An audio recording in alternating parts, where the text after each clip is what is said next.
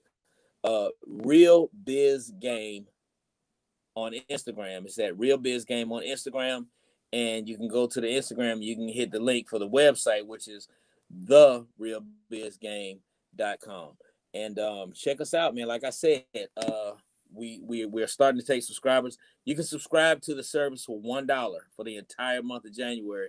$1, and for that $1 subscription, you have a shot to win $5,000 in cold hard U.S. currency. $5,000 for a $1 subscription. You can't. I mean, where else are you gonna get a $5,000 return on your money? So yeah, Real Biz Game at the Real Biz Game. And it's just check us out. But you can go to my personal page, Special K913 on Instagram, my Facebook page, K Douglas Comedy on Facebook, and I also have Special K913 on Facebook. So holla at your boy, man. I don't know what else. You can also go to Black Tony Comedy at Black Tony Comedy on Instagram, and Black Tony Comedy on Facebook, and follow my protege. Let's just say we're very close. So follow that as well. Was there any other questions you had? No, and you could just follow Michelle C and Candy Kisses TV, as I'm about to be his new protege. He don't even know it yet, but just go ahead and segue me in there, because I ain't playing by the writing game. I'll be writing. Hey man, I'm telling you, I'm telling you, it's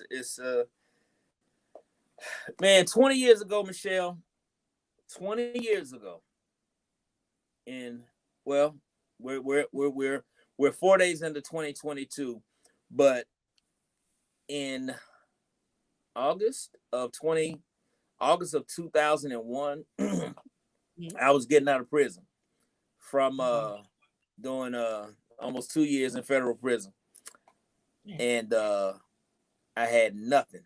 When I got out, I still had a house to come home to because my wife held it down.